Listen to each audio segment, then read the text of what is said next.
Morning everybody, welcome to this meeting of Telford and Wrekin Council's Cabinet today on the 21st of September. Apologies for absence. I know that we've got Councillor Shirley Reynolds who's very unwell, and Councillor Nathan England who's Weiss very unwell, Councillor Joe Britton who's also unwell. Are there any other apologies? Thank you. We've also got apologies from Councillor Andrew, Councillor Nelson. Very good, thank you very much, and welcome Councillor Nelson. Declarations of interest. Are there any declarations of interest on the items or on the agenda? None received. Item 3 are the minutes from our previous meeting, which have been circulated. Can I ask for a proposal for a true record of those minutes? Thank you, Raj, and thank you, Lee. Item 4 is leaders' announcements. Just one announcement. It's been almost six months since we wrote to the Health Secretary asking him to intervene on the plans to close our Accident and Emergency Department and to transfer the consultant-led Women's and Children's Unit from Princess Royal to Shrewsbury. And I'm sorry to tell our residents in Telford and Wrekin that we've not had the decency of a reply. Not even a reply to our letter, despite that letter being chased on a couple of occasions. And we are expecting very soon, in the coming days, for a decision to be made, a final decision to be made to affect the government's closure plan of our A&E. And there are some politicians in Telford and Wrekin who think it's okay for us to have a A&E local. But let me just quote the words from the NHS's own documents about what an A&E local is. A&E local is not for comprehensive emergency treatment, and it's not where you require admission. So what that means to our residents in Telford and Wrekin is that if you need to go to an A&E for emergency treatment, you will not go to the Princess Royal Hospital. You will be moved elsewhere. And if you need, or there is a risk that you may need hospital admission, you will also not go to the Princess Royal Hospital. You will go elsewhere, which means that our residents will have to travel further for treatment. And what the whole plan was for there to be planned care on the Princess Royal Hospital site. But we also now know that cancer care, cancer planned care, will not be at the Princess Royal Hospital. And what's been emerging over the last week or so is that planned paediatrician care will also not be at the Princess Royal Hospital. So the suggestions that this is a good deal for Telford and Wrekin is simply untrue. And what's really frustrating me is that our residents are being asked to pay the cost of this transformation. Over £500 million of funding, mostly made up of loans to the hospital trust, will have to be repaid in the decades to come, which means our residents are paying more but getting less. And I'd like to say that if this non-communication from the Health Secretary continues, then this council will take all steps available to it to force the issue back onto the desk of the Health Secretary.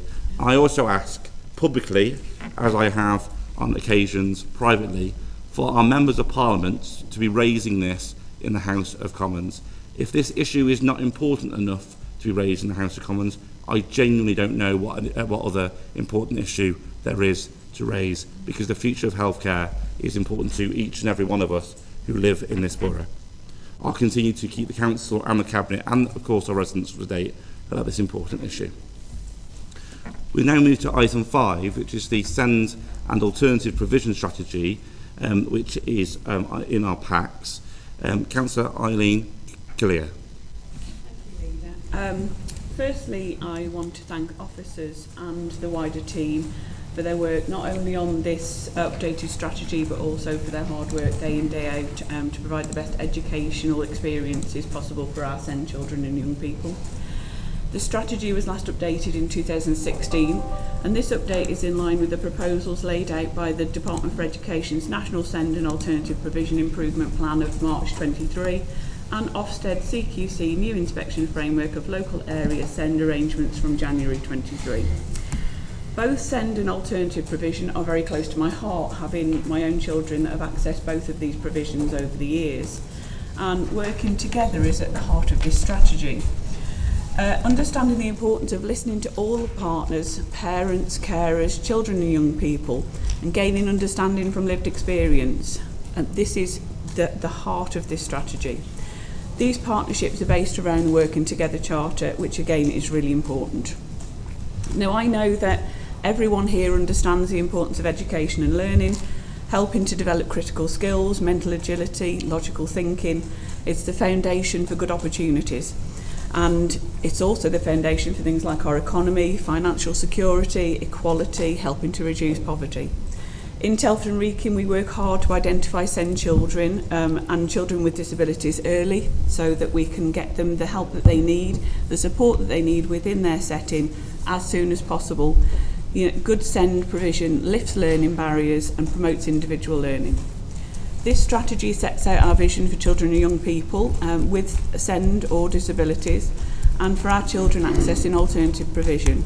And it weaves our SEND and alternative provision together, recognising that many children that access alternative provision also have SEND requirements. Importantly, it has co-production with parents, children and young people at its heart. The strategy was developed with workshops with professionals across education, health, care, children, young people and carers, and parents, Following the draft strategy that was published for further consultation in February-March this year, the final document includes amendments that were made in response to feedback that we received. Our alternative provision includes places like the Linden Centre, Kickstart, House Number 1. And 80% of our children that access alternative provision manage to return to mainstream settings, which again is really, really important. I want to say a huge thank you and well done to our teams that deliver SEND provision right the way across Telford and Wrekin. The recent local area inspection carried out by Ofsted CQC resulted in the council receiving the highest possible result, meaning in real terms that our SEND children typically have positive experiences and outcomes, and very important to set out improvements that are needed in the service, with appropriate action being taken to address these. It highlighted that our children and young people with SEND are visible, valued and included in the Telford and Wrekin community, and that partners work together well with passion, determination and commitment to develop our SEND provision further. There is joined up working and a wide range of accessible services that children and young people appreciate, and parent and carer groups believe that leaders here listen to them and respond to their views.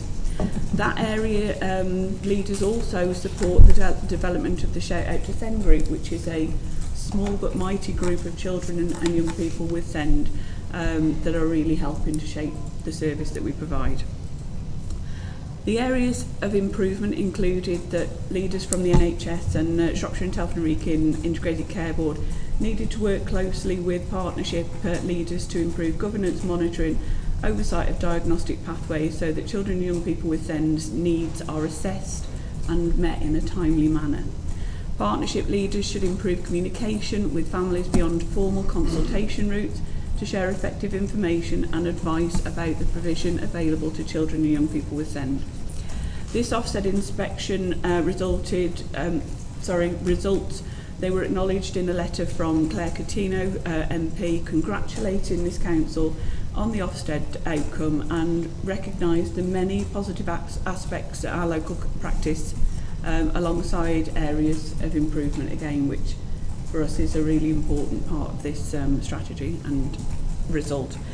I'm also really pleased to say that Telford and Wrekin Council have recently been selected by the Department of Education to lead the new SEND pilot for the West Midlands as part of a £70 million investment into the change programme in respect of national SEND and alternative provision system.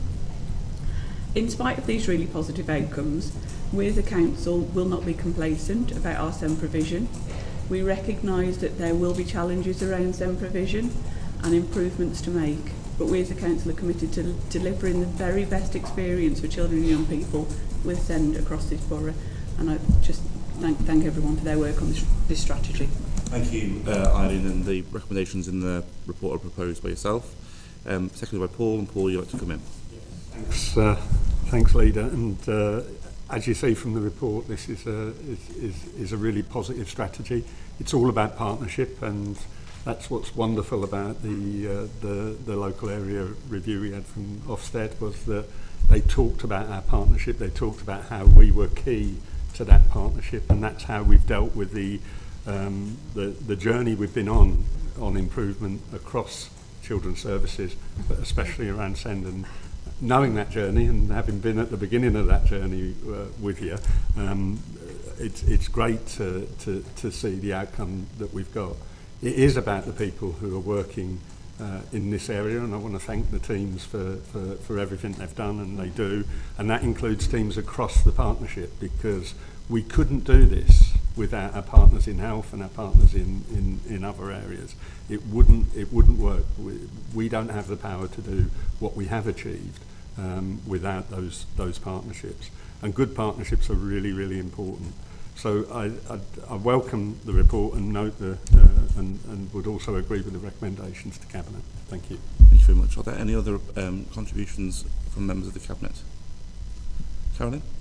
Yeah, I think it's a brilliant strategy. I think really good feedback on our services from Ofsted and CQC, and that's really encouraging to see. I think that the key thing for me, though, is the fact that the strategy has been developed in partnership with the voices of children and their families, because ultimately that's what this is about, and actually understanding what the outcomes are that our children and their families need, and making sure that that's very much our focus, so that we get the best things for the children in our borough. Obviously, as Councillor Clear said, there'll always be challenges.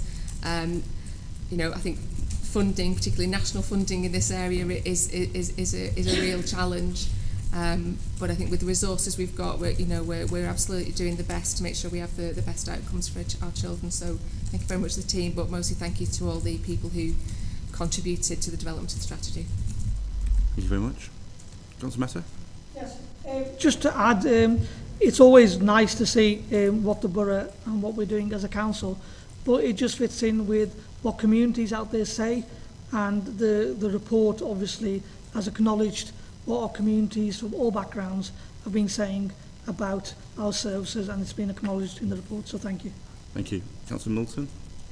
Fantastic report, and well done to all the team. I think what it does highlight is that when we give voice to people, the outcomes are far better, and with people's health and well-being, when they're invested and engaged in that, we have a far better sustained outcome. So it's about that sustainability, isn't it? So I think that's fantastic.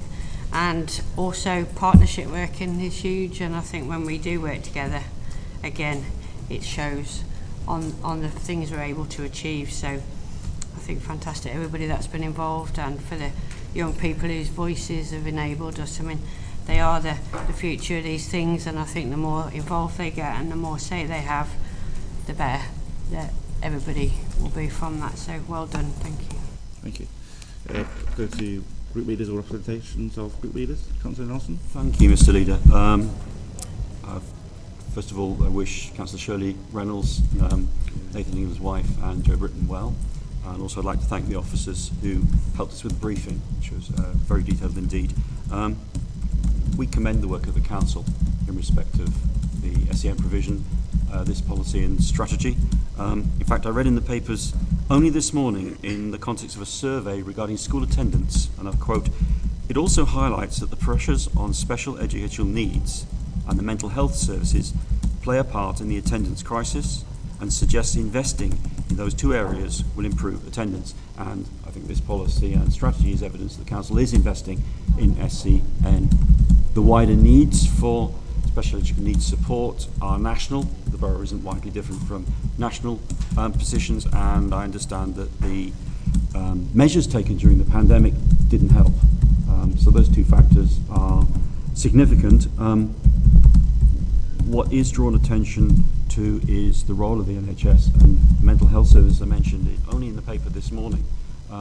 So if the NHS are listening at the most senior level, are they holding themselves properly to account for things like how effective their services are with the resources they've got, how focused they are, how much they prioritise this borough rather than elsewhere, and as I said, are they holding themselves to account at the most senior level? I know that we do not have an Ofsted inspection now for 5 years because of the quality of this Ofsted inspection. Is that correct? Yeah. Yes. Which means we are now our own inspectors, which is a factor to bear in mind, and we need to review ourselves, which I believe we will. And a couple of items. There is reference made to a dashboard to give objective feedback on performance and attainment, but doesn't say by when that's going to be in place. That would be useful to know. It also says the dashboard will give regular reports, but it doesn't say how frequently. But otherwise, thank you. Thank you, Councillor Nelson. Councillor Tomlinson? Yes, I'll welcome this report, and a big well done to your team and everybody out there that are bringing these together. For parents, it's so important to know that kids are going to be looked after. Both of my kids had dyslexia when they were at school. It didn't hold them back. They both got first-class degrees now. So it is wonderful that we can provide these services to our youngsters, and I echo all the things that Tim said as well. Well done. Thank you. Simon, just on those two particular points from Councillor Nelson around the when the dashboard will be available and how often and to who is going to be reported to. Obviously linked to the national programme as well, and there is a endeavour that all local authorities are sharing that data between themselves, so that's why locally we're waiting for that piece of work to happen. We anticipate by the end of the year that should be in place. Yep. And then in terms of regularity of review, then the governance arrangements, we meet on a termly basis, so 3 times a year. So that's, but of course we use the data on a regular basis in terms of our daily activity to understand where we need to focus. Thank you very much. Can I just add my thanks and congratulations to our team. I'm immensely proud of all of you, and also to the decisions that have been made over the last 13 years to prioritise this service and to make investments in it. But also, I should absolutely say this because my wife's a primary school teacher, a big thanks to all of our teachers as well, because SEND is not just contained within special schools and special facilities. They are every school has a role to play in supporting our SEND children. And I know firsthand from Elise just how much amazing work takes place in our Telford schools. So a big thank you to the teachers and head teachers and teachers assistants in our school community, but of course to our own staff too. Thank you very much for all that you've done on this agenda. Thank you. So the recommendations have been proposed, they've been seconded. All those in favour? That's unanimous. Thank you very much. Thank you, Simon. Thank you, Natalie. Right, let's move on then to the special guardianship order, which Councillor Watling will cover in Councillor Reynolds' absence. Councillor Watling. Thank you, Leader. This paper outlines that we are committed to achieving the best possible outcomes for children and young people in our borough. Where it's not possible for children to live safely in the care of their parents, we take our responsibilities as corporate parents seriously and strive to support children and young people to achieve permanency. For some children, this will be reunification back to the care of their parents. For others, it will be adoption. Special guardianship orders provide a further route for children to achieve stability outside of local authority care, whilst also reducing the stigma that children in local authority care can experience. It allows the guardian to make day-to-day decisions regarding the care of their child. The revised special guardianship policy ensures that there's no detriment to carers who are committed to caring long-term for children by becoming their guardians. It will support foster carers, grandparents, aunts and uncles currently caring for looked-after children to continue to look after them, providing financial support until the child turns 18. Importantly, it will mean that the child is no longer in local authority care. It will also ensure that on turning 18, the young person can access care leaver funding for education and setting up home. And as a corporate parent, I think this is really important. I mean, our responsibilities as parents, as I know with a 32 and a 35-year-old family, don't stop when they become 18. And therefore, this doesn't stop when young people become 18 with us as well. We want to continue it, we want to expand it. We've done this expansion in a positive way. I think we would have loved to have done this a long time ago, but unfortunately resources, as you know, are where they are. We've now got to the point where we can actually do this because of the prudent nature of our work in both children's services and in the council as a whole, as a corporate body. So I think this is a really positive policy on special guardianship orders, which will increase the support that those guardians have after the age of 16, which is really, really important. Okay. Thank you very much. It's been proposed. Is that seconded? Are there any comments or questions from members of the Cabinet? Councillor Healy? Yeah, I mean, I think being a corporate parent, I think it's probably the most important thing we do as a council. You know, the sort of well-being and security and safety of our children is of utmost importance, and children need that security and permanence and a sense of belonging in a family. And so for those children who, for a wide range of reasons, can't remain with birth families, there needs to be a range of options. You know, adoption is right for some children, but not for all. And our foster carers are really fantastic, but fostering doesn't always give the sense of belonging that allows children to really develop that sense of self. You need to feel rooted in order to develop that sense of self. So special guardianship gives that further option. It allows that stability in a loving home whilst retaining a link with birth families if that's appropriate. And so, you know, I think it's really good that we've adopted this, that we can take this forward and make sure that we have the right solutions for children in terms of where they grow up and have their best outcomes. So yeah, thank you to everyone for their work on this. Thank you very much. Any further comments or questions? Councillor Overton? Yeah, I just think this report shows, with the last report as well, that through Ofsted, when they said, well, our children are cared for and cared about, that is the centre of our ethos, and you know, how we look at how those solutions come about is the child being the centre of everything. And so I recommend, you know, I fully support this. I fully support all the work we do in relation to children, because you know, as Carolyn says, you know, being a corporate parent is one of the biggest things that we do here, and we have to make sure we're committed to that. Thank you very much. Indeed, are there any comments or questions from group leaders? Councillor Nelson. Just three very minor points. We absolutely again commend the work of the council in this measure, and particularly the aspiration, the ambition that lies behind it. If I can quote very briefly from the point 4.3, the last sentence, it says that this will enable the council to provide better long-term outcomes for children who are not able to live with their families by ensuring they have a forever family. And the words forever family touch quite a chord with me. Perhaps when I was a boy there were many children who could take their parents for granted, and probably most, and that's possibly less the case nowadays. And yet young people ideally should be able to take their parents for granted and get on with their own lives.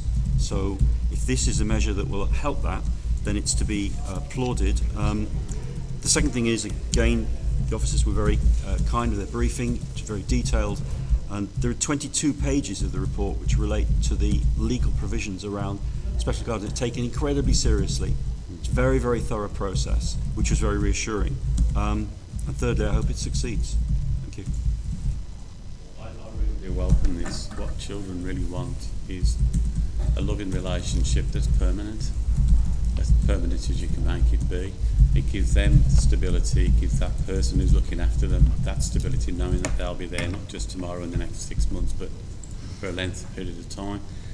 The only query I've got, forgive me if it's in the report and I've missed it, once the guardianship is in place, how often do we review as to how well it's performing? I'd like to know that if I could. Thank you. Darren, would you like to pick that up?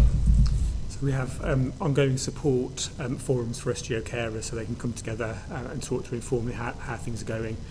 As part of the assessment process, the assessment will lead to a formal SGO support plan, so we'll review that as well on an ongoing basis.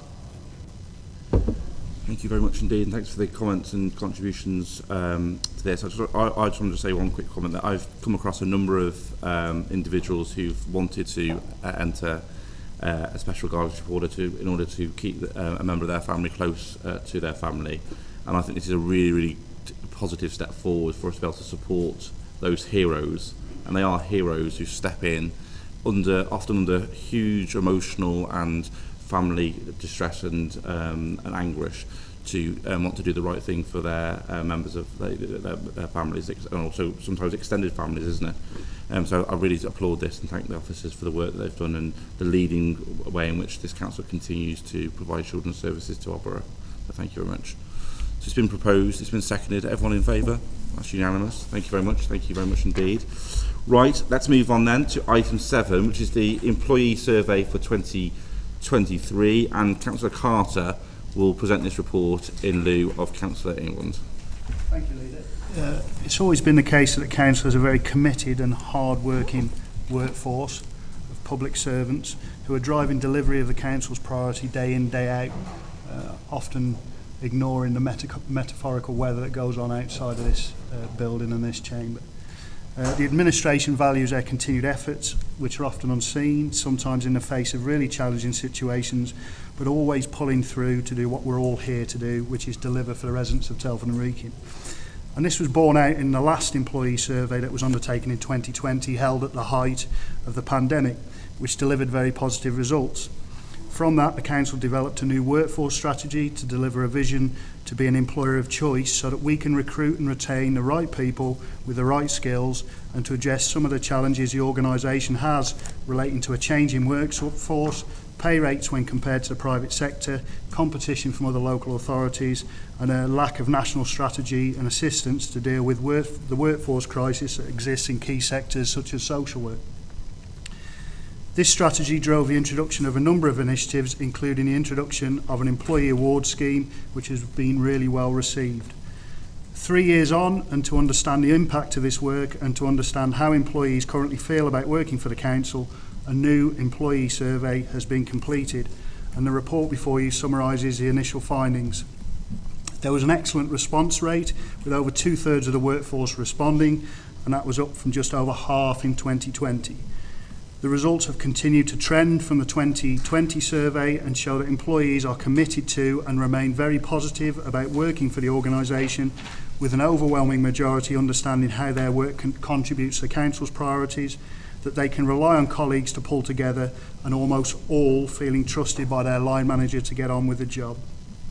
There are a number of immediate initiatives to respond to this survey, which are set out in the report, and these include continuing the great progress, that journey that we're taking to become a real living wage employer, launching a new leadership and management programme for about 250 staff and increased pay for level 2 and 3 apprentices. Consultation with the employee panel will continue to seek other views on how the organisation should respond to this survey, and as for other next steps, the workforce strategy is currently being revised to reflect the findings of this survey. There'll be wider workforce engagement and to address other organisational pressures and opportunities, and this report will be presented to Cabinet in November. I'd like to move the report and the recommendations. Thank you. Is that seconded? Thank you. Contributions from the Cabinet members, please. Eileen?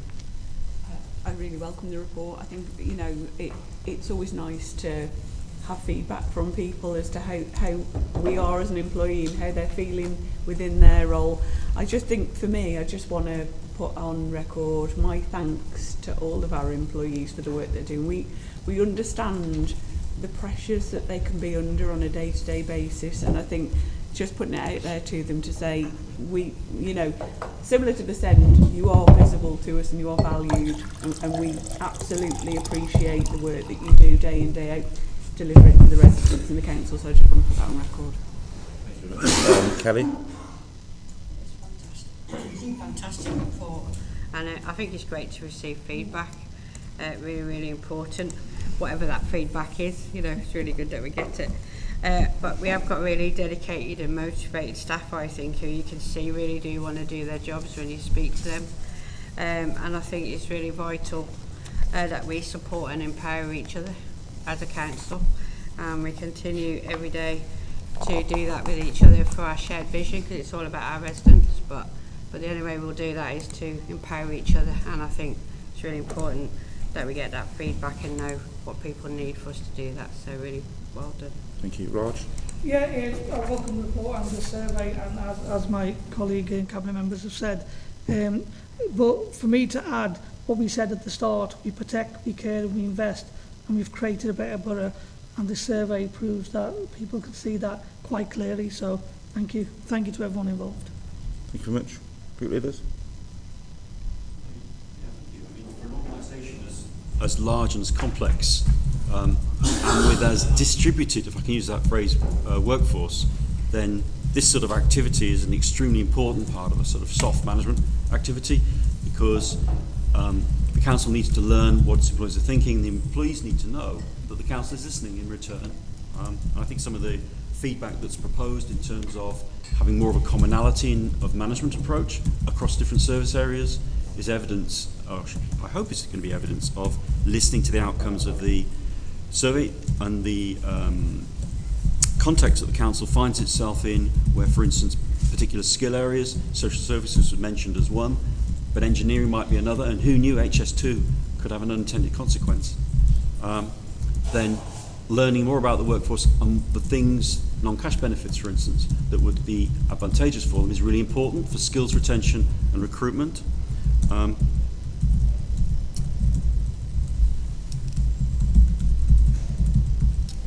What isn't referred to in the report, while 61% is a really high response rate in terms of these surveys, 39% didn't respond. It's not obligatory, they don't have to. But as the council's workforce become more distributed, including working from home, or officers who no longer live even near the borough, but are providing a professional service, and as individuals do provide a professional service, I personally value the work of the officers that I personally meet, and they are invariably professional, polite, diligent, determined.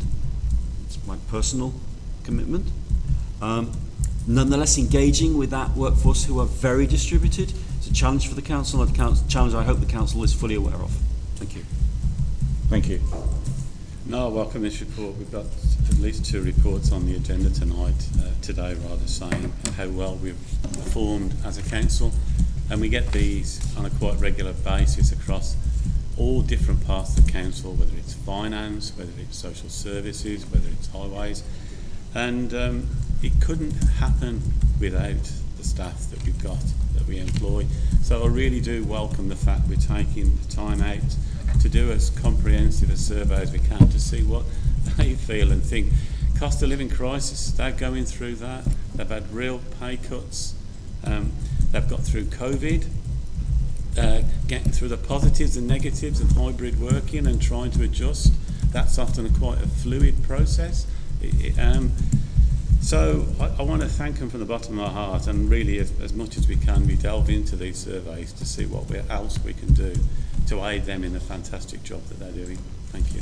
Thank you, Bill. I completely agree. Without our staff team, we are nothing. And ultimately, when in 2011, when we took control of the council, there was a real issue around culture. There's a real issue around concern, and one of the things we've really prioritised is ensuring that staff feel valued, that staff feel invested in, that staff feel respected, and that our priorities and our values were stated very, very early on as a real signal to our organisation as well as to our residents of just the type of employer that we wanted to be. And let's not forget the vast majority of our staff live in Telford and Wrekin, or live very close to Telford and Wrekin, so they are they are people that are accessing services all of the time. I have the privilege, and it is a privilege, to welcome as part of the induction every single member of staff that joins this council, and I go and speak to them. And I also speak to people who are celebrating significant anniversaries, whether that be 25 years working for the council or even more. And again, that is a really rewarding thing to do. But I think that in a market where effectively local government staff can choose to go and work wherever they want to work, often for better money, for more money than we can offer, the fact that our staff tell us that they are given opportunities to learn and develop, that we invest in them, is really, really important, particularly when many councils, unfortunately, have reduced training and development budgets because of austerity. And that's a massive increase from a very high base that members of staff feel valued in their workplace.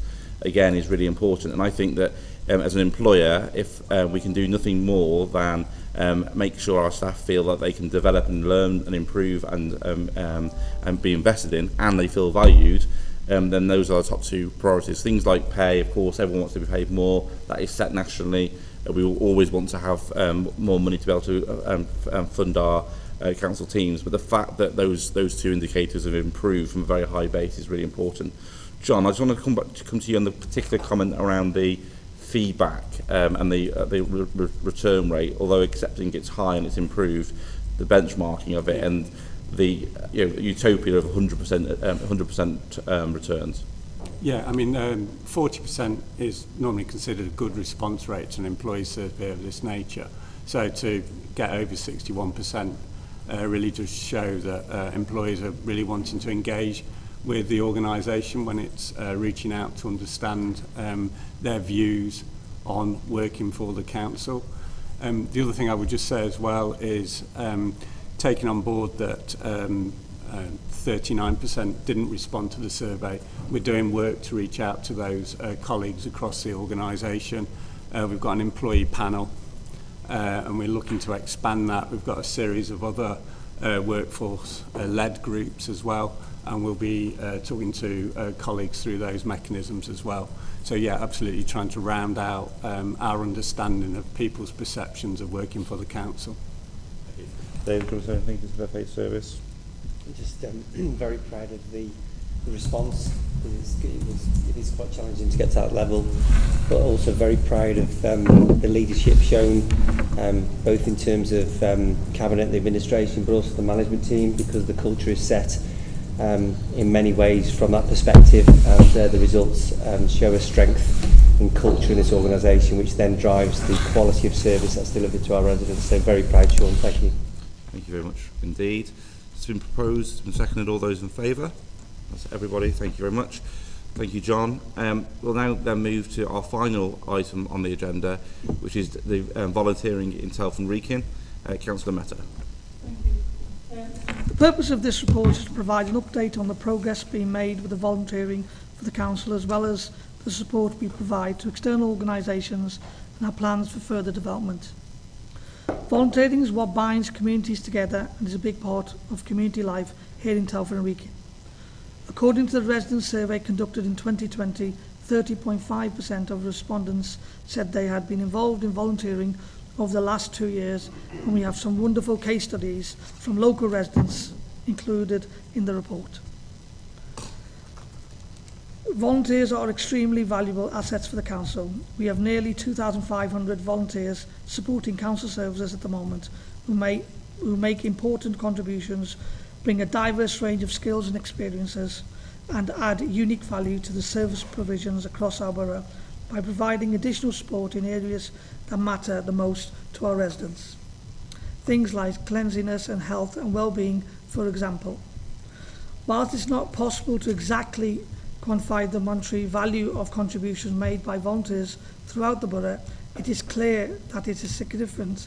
To help put this into context, according to the National Heritage Lottery Fund, the value of volunteers carrying out roles similar to that of our street champion scheme per day is approximately £50. The community services team lead on volunteering for the council, providing advice and guidance to the council services looking to set up or implement a volunteer scheme. This also manages several volunteer schemes, including the Snow Wardens, Health Champions, Feed the Birds volunteers and Street Champions. Looking at council volunteer scheme overall, it is important to have guidance on how best to support our volunteers.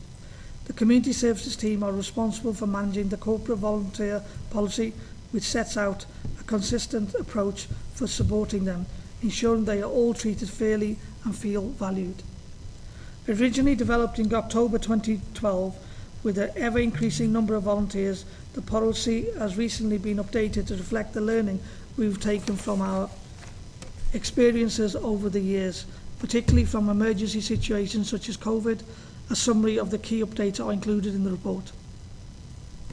As well as championing volunteers across the borough, we also committed to supporting our own employees to volunteer.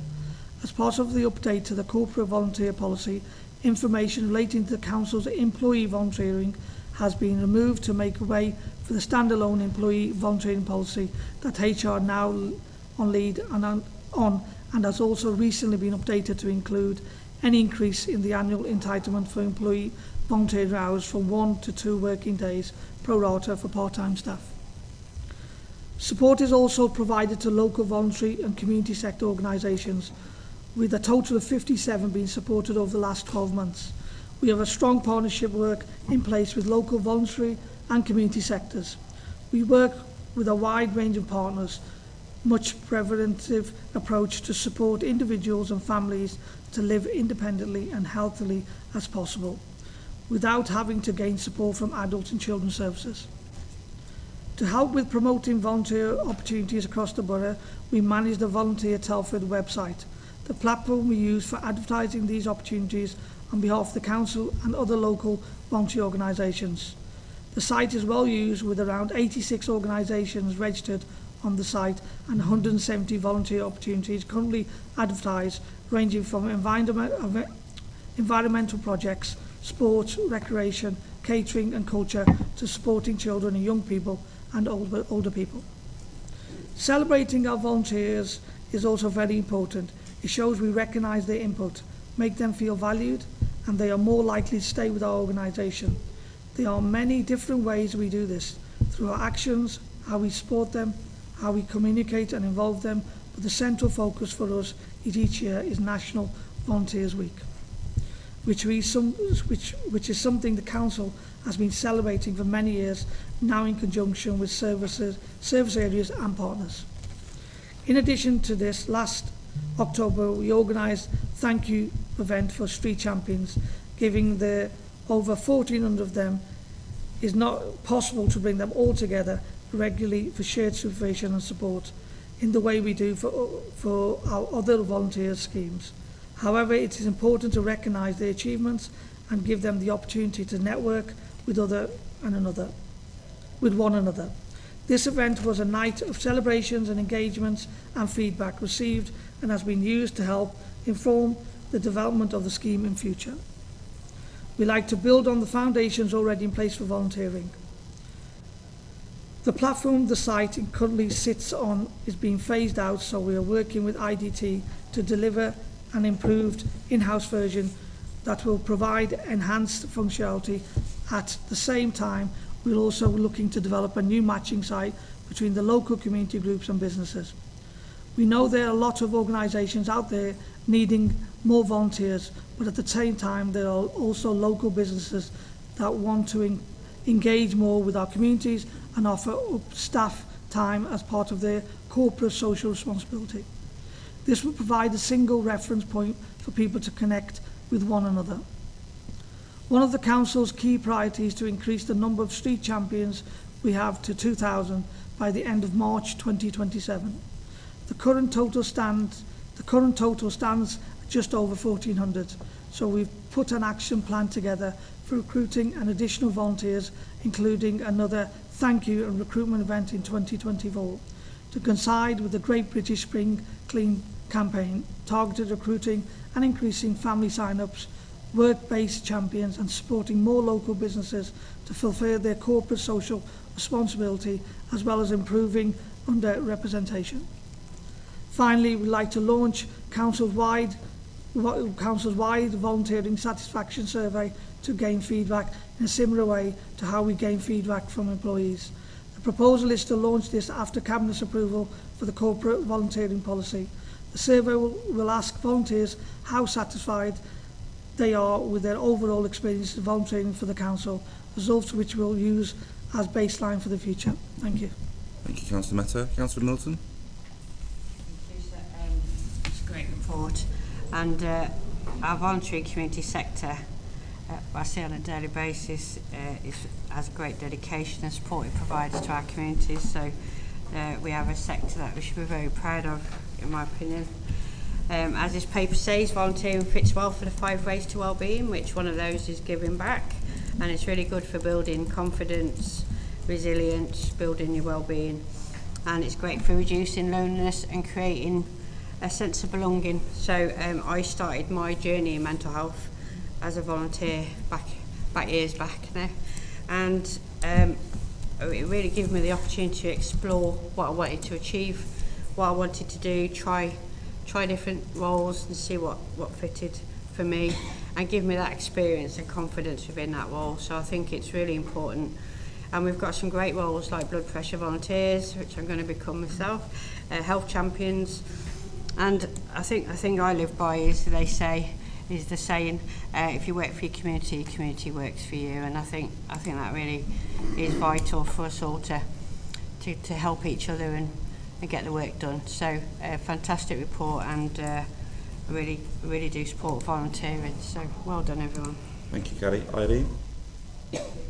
Yeah, I mean, I just want to put thanks out there to our army of volunteers. I know they are absolutely essential for the work that we do, and they really do help to sort of lift our area.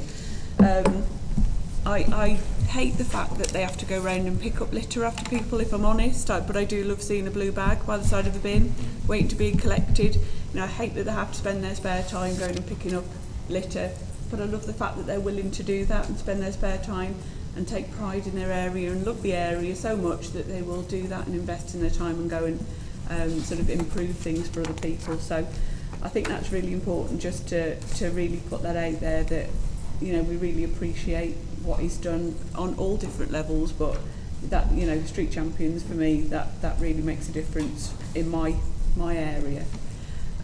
But just also the staff that support volunteering, because it doesn't happen on its own. You know, this has to be orchestrated, and there's a sort of well-oiled machine behind it that's making sure that everybody's got everything that they need to go and do these volunteering roles. It's just, you know, it's a big piece of what we do, and I think it really does show the sort of pride in our area, and I just want to put it out there to say thank you to everyone. Thank you. Paul? Just want to say thanks to the team. It's a great report, and I think how we work in partnership, and again it's that partnership word again, isn't it?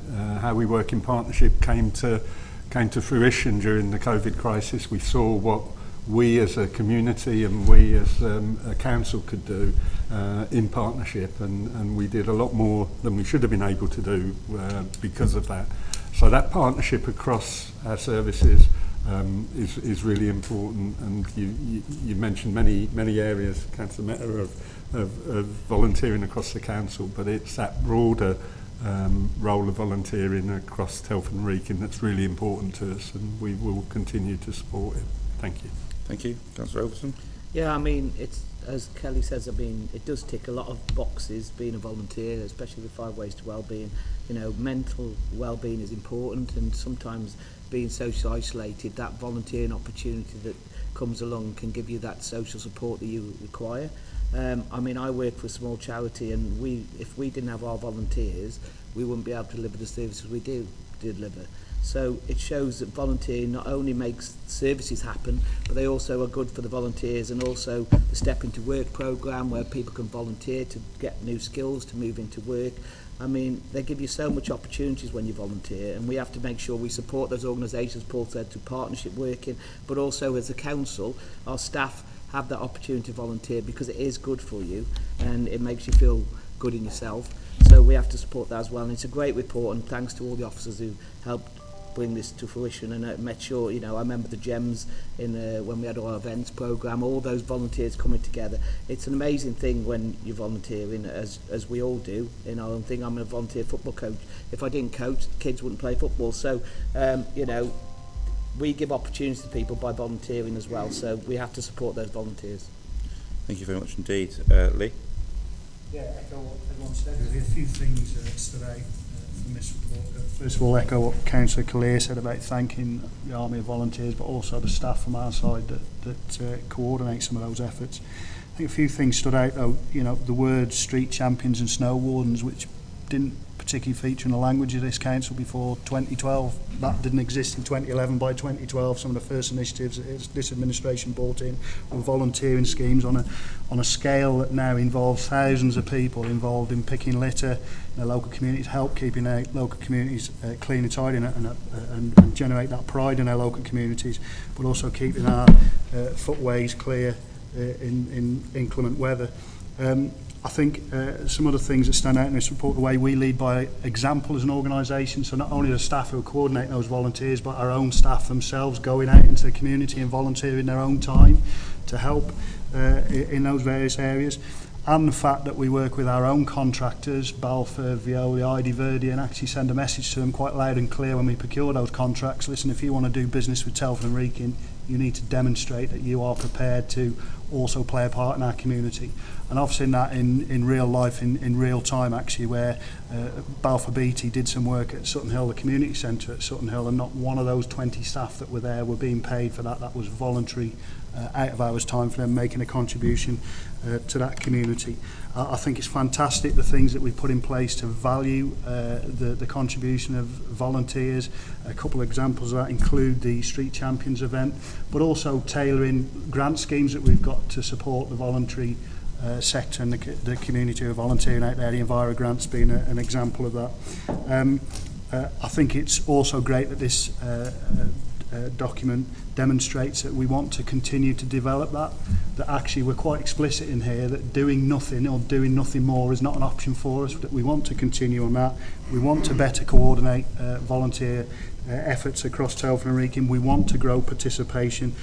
We want to work with the private sector to encourage them to also make a contribution, because they've all got corporate social responsibilities too, and many do play a part, but we want more to play a part. And finally, that we're backing it with funding as well. At times where money is really, really tight, we're continuing to invest in this because it's a priority for not just us, but it's a priority for our community as well. It's a fantastic report. Thank you. Carolyn? Thank you. I mean, it's absolutely right. I think that we've got a structured support around our volunteers, and also, as Councillor Carter said, that ambition to go further and do more and develop further volunteering opportunities. And obviously that's what this policy does, so I really welcome that. But I mean, wow, what a fantastic report this is. You look at the examples in it of the different things that people in our community are doing in their own time. I mean, it's just amazing. And I can say this as someone who is not born and bred in Telford and Wrekin. I've lived in lots of other places and I've chose to settle here. And one of the reasons for that, and one of the reasons why I think this is the best place I've ever lived, is because of the strength of community and just the effort that people put in to looking after their places. So this Wigan lass is now Telford and Wrekin and proud. Thank you very much. Councillor Nelson? Yeah, thank you. Absolutely, we add our thanks to the volunteers who volunteer specifically through and with Telford and Wrekin Council. We commend, we applaud, we admire their work, and we would extend that thanks to actually the probably many thousands of other volunteers who don't volunteer directly through the council. And in Newport I can think of a number of examples, but nonetheless the council is able to support those volunteer groups through, for instance, the Ward Fund, which can be used to support other volunteer groups, and is certainly the case of Newport. We've got to be a bit careful because numerous members of here have described how they're volunteers, and we can end up thanking ourselves, and self-praise is no recommendation. But volunteering, it's part of the kind, tolerant, collaborative society, civil society that Britain has. Like Councillor Healy, I have lived elsewhere in Britain and also foreign countries, and I visit other towns in Britain, and you can see the difference where a place doesn't have a powerful volunteering community, and it's just not as good in terms of quality of life. It's also wise on the council's part because it's got 2,500 roughly employees, but there are 185,000 residents, so that's leveraging a lot of potential work to help. I think we would say the council is very wise in this policy to be absolutely clear that while a volunteer might be performing a role and have a task, they're not an employee and they're not doing a job. And so the focus on things that council must do, wise not to be too dependent on volunteers, the things that it's good they are done, absolutely to use volunteers. But otherwise, this is evidence of a piece of good work that the council is doing. Thank you. Yeah, it is wonderful what volunteers do. I go back donkey's years where people wouldn't have dared to litter pick and things, thinking, well, that's the council's job, and we can't do that because, you know, we get told off. The fact that that culture's completely gone and we're now in partnership and can work with the council is great. There's a biblical reference that says it's better to give than it is to receive, which in a selfish world sounds counterproductive, but it's true. People get such a feeling of well-being by giving to others, by volunteering their services, and the more we can help and support that in terms of supporting it, but also signposting it, encouraging it. And I think what Councillor Callear said, there are some frustrated litter pickers who think, it was there last week and it's there again, and particularly if it's really bad, I know they can then liaise with our enforcement teams who can then, if they can identify the culprits, and together with the CCTV apparatus we have, it makes them feel better if not only they can do their bit, but it's being prevented as well, and that works really well. So I've got a lady in mind who works for Age Concern, and she's only a young 82, and she looks after a group of people, some of them are younger than herself. So where we can work with partner organisations and can signpost the work that they do and publicise the volunteering, not just what we do, but on a grander scale, we're in a position as a council where we can do that through our various media releases and things, and also our notice boards and our web pages. So if we can promote what others are doing as well and signpost it for others, that'd be fantastic. But I welcome this report. Thank you very much. Thank you very much, and what a fantastic conversation to end with, everyone contributing, which I think probably demonstrates just the scope and the impact of volunteers that have across all communities and wards in Telford and Wrekin, but also all services of the council, but also our partners. I think it's fantastic that things like street champions and snow wardens, which were ideas that we were attacked for at the time for setting up, because we were told that it would mean that that the council wouldn't be performing the services that it ought to. But actually, it was an opportunity for people to step forward to help contribute to their communities. And equally, the ward fund, again, not necessarily receiving universal support when we set it up, but now a real way of doing things in Telford and Wrekin, which I think now has cross-party support, which is to be welcomed. I just want to say, just in closing on this report, but also on this meeting, that to volunteer for your community is such a special thing to do, not only for the cause that you're supporting, but as Richard quite rightly says, but for you too. And the development and that it gives you, the confidence it gives you, the sense of belonging it gives you is quite amazing. So thank you to all of our volunteers. They're unsung often, and it ranges to every part of our life in every ward of our borough, and we'll do all that we can to continue to support you. It's been moved, it's been seconded. All those in favour? That's everybody. That report passes, and we now call the meeting to a close. Thank you very much for your contributions, and thank you for the way in which this meeting has been conducted, and the civility that we've seen from all parts of the chamber. Thank you.